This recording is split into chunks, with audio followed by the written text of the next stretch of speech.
अरे प्रभु को गिन गिन के गालियां देता था शिशुपाल। ये जब शिशुपाल प्रकट हुआ तो बुआ का ही लड़का था, 4 भुजाएं थी। तो इसके जन्म उत्सव के समय फिर श्री कृष्ण बलराम जी भी गए हुए थे। तो आचार्य ने जन्म कुंडली उस समय बांची कि महावीर होगा, ऐसा ऐसा सब वर्णन करते रहे और कहा ये उन्हीं के हाथ से मारा जाएगा जिसकी गोद में डालने पर इसकी 2 भुजाएं हट जाएंगी। तो वहां जितने आए हुए थे रिश्ते नातेदार, समाज के श्रेष्ठ श्रेष्ठ जन, सबकी गोद में शिशुपाल को, और जे भी भगवान श्री कृष्ण की गोद में डाले 2 भुजाएं गिर गई। रो करके उनकी बुआ ने कहा कि मैं भिक्षा मांगती हूं कि मेरे बालक की आपके हाथ से हत्या नहीं होनी चाहिए। तो उनका 100 अपराध क्षमा कर दो। तो उन्होंने सोचा 100 अपराध काहे को करेगा, का 100 अपराध तक मैं इसे बिल्कुल कोई दंड नहीं दूंगा, ये वचन देता हूं। ये जब से तोतली वाली बोलना शुरू किया तब से भगवान को गालियां देना शुरू किया था। इसका स्वभाव ही ये वैर, पूरा ऐसा वैर, भगवान को गालियां देता। जिस समय सब धर्मात्माओं राजाओं की सभा भरी हुई थी और भगवान श्री कृष्ण की अग्र पूजा हुई, सब तो सह गए, शिशुपाल खड़ा हो गया और ऐसे कट वचन बोले, महाभारत में लिखा, हमने स्वाध्याय में पढ़ा था, ऐसे कट वचन बोले कि कोई भी नाराज हो जाएगा उससे। तो पहले भीमसेन खड़े हुए और कहा अपने बड़ों का सम्मान करना सीख, क्योंकि भाई ही लगता है। जैसे कुंती बुआ, ऐसे भगवान की वो बुआ का दूसरा है लड़का। सम्मान करना सीख, अगर तू ऐसे ही बोलता रहा तो यही मैं तेरा गला काट दूंगा। ऐसे कहा बैठ जा ब्रिकोदर, बहुत खाने वाला, तू क्या मेरे से लड़ेगा। भगवान ने भी इशारा कर दिया। जब देखा कि बोलता ही चला, भीष्म जी खड़े हुए और भीष्म जी ने कहा मैं श्री कृष्ण के चरण आसक्ति चित्त वाला हूं, अगर अब एक भी शब्द यहां बोला इसने तो मैं किसी की नहीं सुनूंगा, इसको नष्ट कर दूंगा। और दोनों सभाओं के सर पर पैर रखता हूं, जो श्री कृष्ण का विरोध करे उसके लिए मैं पर्याप्त हूं। भगवान ने कहा चुप रहो, शांत रहो, सबको बैठा ला। वो गिनती शुरू की 99 का शिशुपाल सावधान, जो तुम्हारी माता को वचन दिया था बस एक शब्द रह गया है, आगे मुझे दोषी कोई ना ठहराए। 100 तक क्षमा करने की बात कही थी। जे ही, वो तो निकले वाला थोड़ी था, जे ही आगे बोला सुदर्शन जी के द्वारा उसका वो परम उद्धार हुआ जो बड़े बड़े ऋषि मुनियों के लिए बड़ा दुर्लभ पद कहा गया है। गोपीजनों ने सौंदर्य माधुर्य निधि भगवान को अपना कांत माना, प्रीतम माना। एक ही वृत्ति, कितनी गजब की वृत्ति गोपीजनों की है कि सब कार्य करते हुए कृष्णाकार वृत्ति है। बेचने नहीं जा रहे हैं, बोल रहे कोई कृष्ण ले ले, दामोदर ले ले, माधव ले ले, कैसी वृत्ति है। देखो कैसी उच्च कोटि की अवस्था है। किसी भी भाव से हमारे प्रभु से जुड़ जाए तो इच्छा द्वेष दोनों से वो मुक्त हो जाए। और जब तक ये ठीक है ये बेठीक है, इस तरह के द्वंद्व तुम्हारे हृदय में बने रहेंगे, तब तक मूढ़ता रहेगी और उससे पतन होता रहेगा। संसार का संबंध दृढ़ होता है इच्छा से। बहुत सुंदर बात। संसार का संबंध दृढ़ होता ही है इच्छा से। इच्छा खत्म, संसार का संबंध खत्म। कितनी बढ़िया बात है। पर हम भागे घूम रहे हैं इच्छाओं की पूर्ति के लिए। जब एक बता दिया कि समुद्र है भगवान, जो चाहिए, इन्हीं से क्यों नहीं। पर इनसे मिलने के लिए भी तुम्हें शराब छोड़ना पड़ेगा, तुम्हें मांस छोड़ना पड़ेगा, व्यभिचार छोड़ना पड़ेगा, गंदी चिंतन छोड़ने पड़ेंगे। वो राजी नहीं हो तो पाप करो, पाप और चाहो सुख, ऐसा कैसे हो सकता है। यही है जीव की परेशानी, यही है। वो ये चाहते हैं कि हे संत महात्मा, हे भगवंत, हमको छूट दो, हम खूब गंदे आचरण करें और आप हमसे सेव संतरा रुपया पैसा ले लो और आप ऐसा आशीर्वाद दो कि हमारी उन्नति होती रहे, दुख न मिले, हमें सुख ही मिलता है। कभी स्वप्न में भी नहीं हो सकता। तब लग कुशल न जीव कहूं, सपने हो मन विश्राम, जब लग भजत न राम कहूं, शोक धाम तज काम। ये दुखों का खजाना काम अर्थात इच्छा, इसका त्याग करके भगवान की शरण में होकर जब तक नाम जप नहीं करोगे, स्वप्न में भी तुम्हें विश्राम नहीं मिलेगा। और नाम जप एक गंदे आचरण करने वालों के हृदय में नहीं हो सकता। नाम परम पवित्र है। ये तभी होगा जब आपका खान पान सात्विक हो, आपका वातावरण सात्विक हो, आपका बोलना उठना बैठना सब सात्विक हो, तब नाम भगवान कृपा करेंगे आपकी जिज्ञा। फिर कौन सी इच्छा रह जाएगी, कौन सी इच्छा रह जाएगी। अरे आप विश्वास कीजिए, ये जितनी इच्छाएं हैं सब स्वाप्निक हैं। जब आप सच्चा विवेक धारण करेंगे तो आपसे पूछा भी जाएगा कि जबरदस्ती केवट से कह रहे ले लो, वो कह रहे आप कछुनाथ चाहिए, मोहे नहीं चाहिए। प्रहलाद जी कह रहे वरदान मांगो, हमारी आज्ञा का पालन करो, तो कह रहे हाँ आपकी आज्ञा का पालन करता हूं, हे नाथ मुझे यही वरदान दीजिए कि आपसे भी कोई इच्छा न रहे। ये वरदान मांगो कि आपसे भी कोई इच्छा। आप सोचो क्या है ऐसा भागवती का रस कि जिसको वो मिला तो भगवान से भी कह देते हैं। और भक्त तो बड़े विचित्र विचित्र है, वो भगवान से कहते तुम्हारी इच्छा क्या है प्यारे, बोलो हम पूर्ण करते हैं। तुम्हारी इच्छा क्या है, हमारी तो कोई इच्छा नहीं, आप बोलो आपकी इच्छा क्या है, आप क्या चाहते हो, मैं कैसे आपको रिझाऊं। जब कामना को लेकर के मनोवृत्ति का प्रवाह संसार की तरफ होता है, तब ये कामना ही हमें राग द्वेष में बांध देती है। जो महापुरुषों ने उपासना करके शास्त्र स्वाध्याय करके अनुभव किया है, उसे ध्यान से सुनो। इच्छाओं से बचने का उपाय, इच्छा ही आपके बंधन का कारण है, इच्छा ही जन्म मरण का कारण है। इच्छाओं से बचने का उपाय, कर प्रमाद मत बनो आलसी, करो सुचारु रूप से काम, अपना काम स्वयं करने में लाज बड़प्पन तजो तमाम। पहली बात, शरीरधारी को किसी दूसरे शरीर से अपने शरीर की सेवा तब तक नहीं लेनी चाहिए जब तक बीमार न हो जाए, असमर्थ न हो जाए, चाहे गृहस्थ में हो चाहे विरक्त में हो। ध्यान दीजिए, आप चाहे आपकी पत्नी हो, पुत्र हो, परिवार हो, आप उनके सेवक हैं, क्योंकि वो सब प्रभु के जन हैं। इस भावना से रहोगे कभी नाराज नहीं होगे, कभी गुस्सा नहीं आएगा, कभी झगड़ा नहीं होगा। अगर आप अपने को ये माने कि प्रभु मेरे इस रूप में आए हुए हैं, मुझे अपने कर्तव्य का पालन करना है, तो कहीं झगड़ा नहीं हो सकता। तुम जो कर रहे हो तुम्हारा कर्तव्य, हमारा कर्तव्य है कि हम पति पुत्र परिवार आदि जो भी है ये हमारे भगवान का स्वरूप है। मैं आप समझो वही भगवत साक्षात्कार, पर ऐसा कौन मानता है। अच्छा, साधु वेश में ये जरूर सावधानी रखनी चाहिए, ध्यान देकर सुनिए। जब तक आपका शरीर स्वस्थ है, आप किसी से किसी भी प्रकार की सेवा स्वीकार न करें। भिक्षाटन के सिवा कोई भी सेवा स्वीकार न करें। अपने शरीर की सेवा तब तक करें जब तक आपका शरीर असमर्थ नहीं हो जाता। असमर्थ हो गए तो फिर हरि ही करें आकर स्वयं, या किसी को भेज दें, उनके बस की बात है। देखो माधवदास बाबा की लंगोटी स्वयं श्री ठाकुर जी महाराज धो रहे।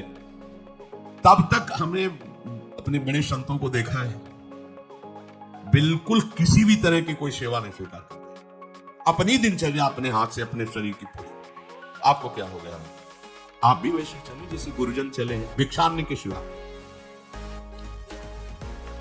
आप अपनी किसी भी तरह की सेवा किसी से मत करवाएं। आप देखो इच्छाओं का दमन होना शुरू हो जाएगा, यही से इच्छाओं का दमन शुरू हो जाता है। अब सच्ची मानिए, ये जो आप शरीर सुख की आकांक्षा से दूसरे से सुख लेने की इच्छा करते हैं, यही तुम्हारे बंधन का कारण है, यही तुम्हारी दुर्गति, यही तुम्हारी कमजोरी है। जब तक शरीर स्वस्थ रहे, किसी से किसी भी तरह की सेवा मत लो, और अधिक से अधिक सेवा करने का भाव रखो। सुधार, हमें सेवा करना है, सेवा लेना नहीं है। जब तक सेव्य का साक्षात्कार ना हो जाए या शरीर असमर्थ ना हो जाए, तब तक ये नियम दृढ़ रखना चाहिए। गुरुजनों को भी देखा, श्री जी की सेवा कर दो, रसोई की से बाहर शरीर सेवा में कभी धोखे से ऐसे वस्त्र आदि रह गए और महाराज ने धो के जल्दी से फैला दिया तो भी डांट लगी, ऐसा क्यों किया, रखे थे महाराज ने ऐसा करो। नहीं, जब तक हम कहें नहीं तब तक। आज भी सरकार अपने ही हाथ से श्री जी को भोग लगाती ही, सब हैं पर वो अपने ही हाथ से 2 रोटी भोग बना के। देखो बुजुर्ग संतों को, बड़े महापुरुषों को हमने देखा है, अपने शरीर, जब तक शरीर में सामर्थ्य है तब तक, ये महापुरुषों का आदेश है, अपना काम स्वयं करने में लाज बड़प्पन तजो तमाम। अपना काम करने के लिए आप किसी को भी आदेश मत करें, किसी की भी सेवा स्वीकार न करें। हाँ, हमें भूख लगेगी तो रोटी मांग लेंगे जाकर, क्या जरूरत है हमें किसी की सेवा स्वीकार करने की। मांगो, खाओ, खूब भजन करो, सत्संग करो, कम खर्चे वाला जीवन रखो। जरूरत क्या है, जो जरूरत है गली चलते दे देंगे भगवान, विश्वास करो, गली चलते दे देंगे। विरक्त गृहस्थ धर्म पूर्वक कमाओ, जितनी आवश्यकता प्रभु दे देंगे। ऐसा कोई त्रिभुवन में नहीं जिसकी आवश्यकता की पूर्ति न होती हो। अनावश्यक तुम्हारी मांगे जो है वही तुम्हें दुख दे रही है। आवश्यक व्यवस्था सबको भगवान दिए हुए हैं, अनावश्यक मांग के लिए तुम्हें फिर फंसना होगा। ये तुम्हारी अनावश्यक मांगे हैं, ये हो जाए, वो हो जाए, वो जो आपको जीवन जीने के लिए जरूरी है, धर्म पालन के लिए जरूरी है, वो बिना मांगे भगवान दे रहे हैं सबको। देख लो। हाँ, आप कि भाई हमको उस परिकर में रहना, उस कोर्ट से रहना है, वो सब वीआईपी, हमको भी उस कोर्ट का, ये मांगे हैं तुम्हारी।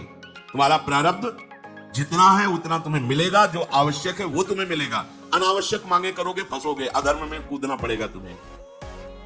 हाथ पैर सब साधन प्रभु ने दिए, दया कर तुम्हें समान, फिर क्यों उनसे काम न लेते, क्यों रखते हो झूठी शान।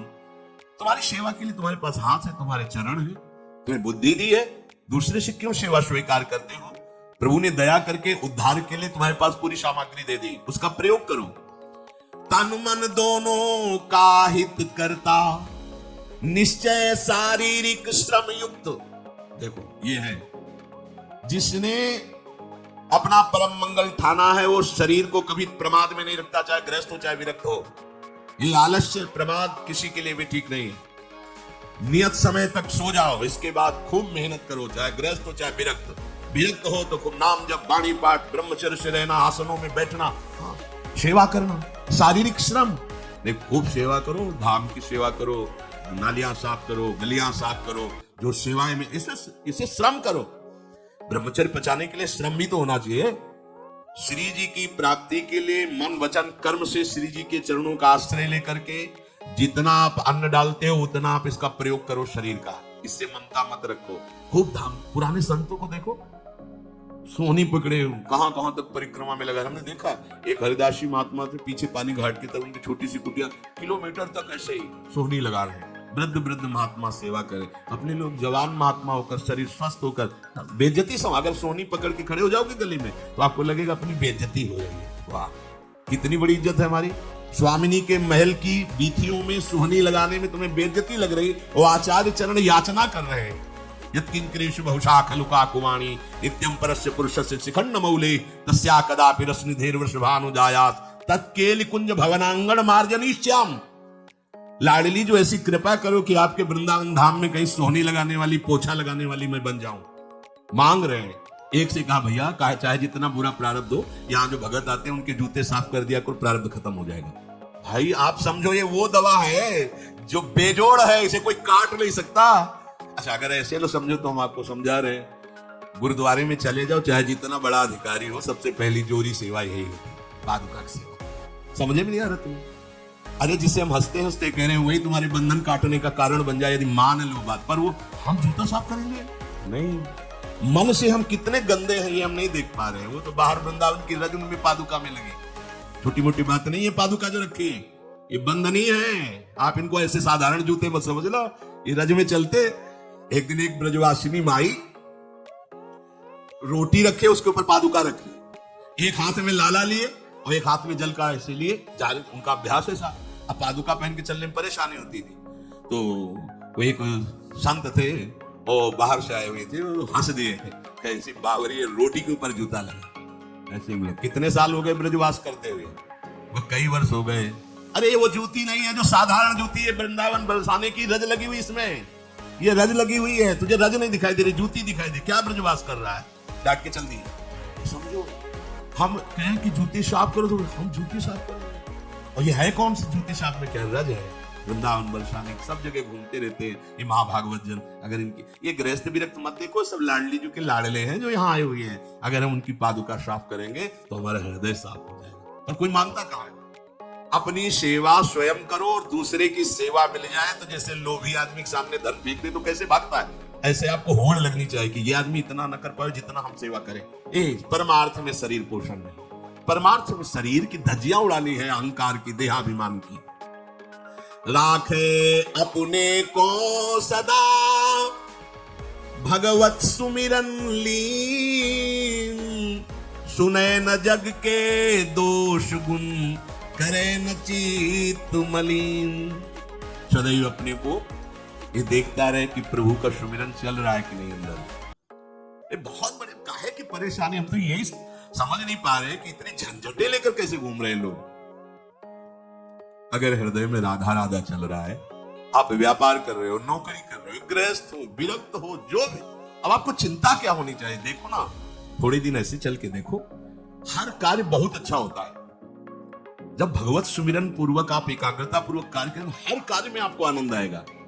पर वो तो शरीर पोशी, जैसे आग जलने में फफोला पड़ जाता है ना, उसको बहुत संभाल के रखते हैं। ऐसे देहाभिमानी साधक भी होते हैं कोई कोई, इतना शरीर को सजा के, इतना संभाल के कि लगता है यही भगवत प्राप्ति है इनकी, कि इनके शरीर बिल्कुल ऐसे नहीं। संतों ने देखो ना कैसे अपने शरीर के राग का त्याग किया है, गुरुजनों की आज्ञा में तत्पर होकर धज्जियां उड़ा दी देहाभिमान की, तब उनको परम पद प्राप्त हुआ है। अपने शरीर का राग रखने वाला परमार्थ में कैसे चल सकता है? कब तक फंसे रहोगे विषयासक्ति वासना में हो दीन? अरे कब तक मन में भरे रखोगे दुर्विचार दुर्भाव मलिन? जिन भोगों के लिए हो रहे तुम लालायित सुखमय जान, यही घोर दुख उपजाएंगे, बढ़ जाएगा अज्ञान। इसलिए छोड़ो सब आशा ममता, आसक्ति कामना मद अभिमान, एकमात्र शरणागत होकर भजो निरंतर राधे श्याम। प्रभु की आसक्ति हृदय में धारण करो, यही समझ चले हो। राग त्यागने के लिए पोषण कर रहे हो शरीर राग का, कैसे बात नहीं? चलो कोई विषय संसारी है तो लगता है अभी बेचारा है। आप लोग बेचारों की लाइन में थोड़ी हो, आप लोग बेचारों की लाइन में नहीं हो। आप जितने भी, चाहे गृहस्थ हो चाहे विरक्त हो, धाम आ गए हो, दीक्षा ले ली है, शास्त्र स्वाध्याय करते हो, सत्संग, आप बेचारे हो, आप भगवत पार्षद हो। पर आप अपने स्वरूप को समझो, ये अंदर की बातें सुधारो। आगे कह रहे हैं कि सुने न जग के दोष गुण, करे न चित्त मलिन। अपने भगवत चिंतन में मगन रहो। कोई तुम्हें यदि किसी की निंदा आदि सुनाने लगे तो उसे मत सुनो। पूछे कछु कछुए कहे, को आए के पास, सुन ले कछु बोले नहीं, सब ते रहे उदास। पर निंदा पर दोष के कथन सुनन में लोग, जो आनंद अनुभव करें तो लहे नरक के भोग।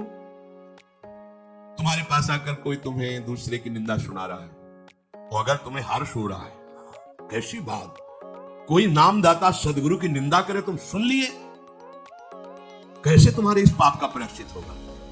सुनने और कहने वाले दोनों को एक ही दंड मिलता बराबर। तुम अपने गुरुदेव की निंदा सुन ली, तुम अपने आराध्य देव की अवहेलना की बात सुन ली। उपासना नहीं है, कहीं देहाभिमान है कि हम तो गुरु के श्रेष्ठ है ना, गुरु जी की निंदा होती हमारी वंदना हो रही, परिणाम में लड्डू मिलेगा, खा लेना, परिणाम पक्का। पर निंदा के ते आवत नहीं कछु हाथ, मूर्ख पर्वत पाप को ले चल अपने साथ। वैष्णव निंदा, भक्त निंदा, गुरु निंदा, ये तो बहुत ही भयानक है। भक्त निंदा अति बुरी भूल करे जिन कोय, किए सुकृत बहु जन्म के क्षण में डारे खोए। कह रहे जो दूसरे की निंदा सुनने में आनंद का अनुभव करता है, उसको भोग मिलेगा। काहे का? बोले नरक का भोग मिलेगा। इसलिए जो तुम्हें ऐसी बातें सुनाने के लिए उत्साहित हो, उनसे उदासीन रहो, अर्थात उनसे कोई परिचय नहीं, कोई अपनापन नहीं। हाथ जोड़कर कह दे कि आज तो आप कृपा करके आ गए हो, आगे कृपा करके कभी मत आना। नहीं, आज हम आपका स्वागत नहीं कर रहे, आगे स्वागत करेंगे तो आप सह नहीं पाओगे, इसलिए आप कृपा करके आगे मत आना। हम आपके पास गए नहीं, आप आकर हमारे गुरु की, हमारे इष्ट की अवहेलना की बात करोगे तो आज क्षमा करते चले जाइए, दोबारा मत आना। चाहे कोई भी हो, तुम्हारी निष्ठा में इतनी ताकत है, वो झुक जाएगा, उसकी सामर्थ्य नहीं कि आगे आ जाए। अगर हमारे कोई इष्ट की, आचार्य की, या किसी भी नाम जापक की कोई निंदा करता है, हम सुनते हैं और उसे सुख मानते हैं, तो कह रहे हैं उसको नरक का भोग मिलेगा। नहीं, हमें जिस मार्ग में चलना है, हमें अपने आराध्य देव की प्रति प्रीति प्राप्त करनी है, और प्रीति प्राप्त होती है, कोई भी राम कृष्ण हरि शिव बोले, सबके चरणों में हमारा नमन है, सबकी चरण धूले हमारे माथे पे। निंदा करना, अरे सब जगह भगवान, ये बात देखने के लिए तो हम चले, हम निंदा स्तुति। अगर कोई हमारा मित्र बनता है, हमारा निज जन बनता है, और हमको हरि गुरु इष्ट आदि किसी भी तरह की कोई निंदा, हमें बिल्कुल बर्दाश्त नहीं करना चाहिए और दूरी बना लेनी चाहिए, कभी उससे संभाषण नहीं करना चाहिए। कहे न अपनी बात कछु, सुने न पर की बात, एक निष्ठ प्रभु में रहे, बसु सदा दिन रात। अपने हृदय की भक्ति की बात सहसा किसी से ना कहे और ना किसी की बात सुने, क्योंकि हमें अपनी आचार्य निष्ठा, गुरु निष्ठा से चलना है। आप अपनी निष्ठा से चल रहे हो, हमारे काम की है नहीं, क्योंकि अब हम बदलने वाले हैं नहीं। तो तुम्हारी निष्ठा से हमें कोई परिवर्तन होने वाला नहीं। और हम अपनी निष्ठा के बाद तुमसे इसलिए नहीं कहेंगे कि वो तो इष्ट मिले और मन मिले, मिले भजन रस रीति, तब वो बात कहनी चाहिए, ऐसा किसी से नहीं। तो क्या करे, एक निष्ठ होकर अपने आराध्य देव में दिन रात लगा रहे। ये बहुत जगह जाना, बहुत लोगों से व्यवहार करना, ये सब भजन में बाधक बात है। समिट जाओ, अपनी लाडली लाल को दुलार करो, नाम जप करो, धाम वास करो, बहुत जो है, हाँ दर्शन कर आओ। नहीं, एकांत वास करो, प्रभु खुदा के दर्शन दे देंगे, मान लो विश्वास। अगर आपका भजन ठीक चल रहा है, सही मार्ग चल रहे हो, तो दर्शन वाली बात ही हट जाएगी, क्योंकि फिर वो समा जाते हैं, हृदय में समा जाते हैं, नेत्रों में समा जाते हैं, मन में समा जाते हैं। आनंद की उमगन में कभी गए, आंख लड़ा ली प्रभु से, नहीं तो आंखों में ही बसे रहते। पी मूर्ति नैनन बसे, तिहि रस रहाय समाये। राग रोष दुख दोष में जग सो रहे सचित, काहू सो न करे कबो वैर भाव अरुहेत। कोई इच्छा न रखो तो तुम्हें कभी क्रोध नहीं आएगा। इच्छा राग ही द्वेष को उत्पन्न करती है। इन दोनों से सचेत रहो, ना किसी से तुम्हारा द्वेष होने पावे न राग। कभी किसी से किसी भी तरह अगर झगड़े का, लड़ाई का अवसर आता है तो हाथ जोड़कर निकल जाओ, झगड़ा मत करो। उससे ये होगा कि आपकी वृत्ति बच जाएगी, नहीं तो वृत्ति द्वेष पूर्वक बार बार उसका चिंतन करेगी जब भजन में बैठोगे, और उसके प्रति अशांति, जलन पैदा हो जाएगी। सब सो न्यारो होई रहे पर खारो हूं नहीं होए, सबकी सब कुछ सहे नीति वो प्रभु को प्यारो होए। समझो बात, सबसे अलग रहो, किसी से अपना मन मत मिलाओ, केवल मन नाम से मिलाओ, प्रभु से मिलाओ, गुरुवाणी से मिलाओ। पर किसी का अपमान मत करो, किसी के लिए ऐसा कड़ुआ वचन मत बोलो कि उसके हृदय मंदिर में बैठे भगवान है, उसका हृदय दुखी हो जाए। सबकी सब कुछ सह लेता है जो कोई, वही प्रभु का प्यारा होता है। करे न जग चर्चा कबो रहे सदा चुपचाप, रही इंकित निज भजे प्रभुता को सेवै आप। जो जगत की कभी भी चर्चा नहीं करता, मौन धारण करके केवल प्रभु के चिंतन में मगन रहता है, उसका भार प्रभु ले लेते हैं, उसकी सेवा आप स्वयं करते हैं। प्रभु किसी न किसी रूप में आके उनका भरण पोषण करते हैं। पै प्रभु के रस प्रेम की निर्मल गोपन बात, कहे न काहू सो कबो सहे सकल आघात।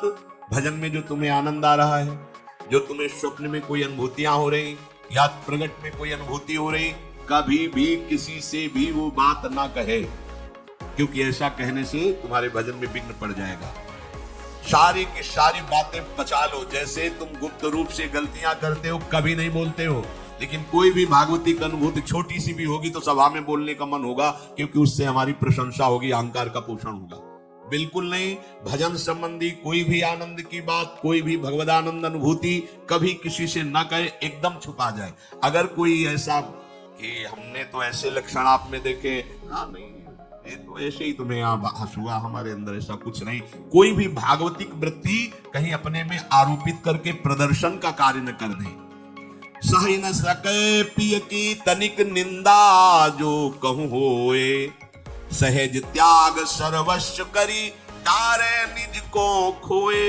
यदि अपने आराध्य देव की कोई निंदा कर रहा हो तो वहां सहन न करे। सही न सके पिय की तनिक निंदा, जो कहूं होए। संत शंभु श्री पद अपवादा, कही सुनी तास मर्यादा, काटी जीव तासु जो बसाई, श्रवण मोनि न चले पराई। यदि हमारे कोई आराध्य देव गुरुदेव की निंदा कर रहा है, ताकत हो तो उसकी जबान बंद कर दे, नहीं तो कान में उंगली डाले उठ के चल दे, दोबारा उसका कभी चेहरा न देखे। भरत जी ने माता करके इसे कहा कि आपने हमें निमित्त बनाकर 14 वर्ष का वनवास भगवान श्री राम को दिया, इसलिए आज के बाद मैं कभी तुम्हें मां नहीं कहूंगा, पापिनी कभी तेरा मुख नहीं देखूंगा। भरत जैसे भगवान के अवतार परम पवित्र माता कैकेयी के लिए ऐसे कट वचन बोले, आज के बाद कभी मां नहीं कहूंगा, है पापिनी तेरा कभी मुख नहीं देखूंगा। जो हमारे इष्ट की निंदा कर दे, हमारे गुरुदेव की निंदा कर दे, हम उसे आदर देंगे, हम उसको बात सुनने के लिए बैठा लेंगे। हाँ और बात हमें और गंदा करो। सहज त्याग सर्वस्व करी डारे निज को खोए, अपने अपनत्व को अपने आराध्य देव में सहज समर्पित कर दे।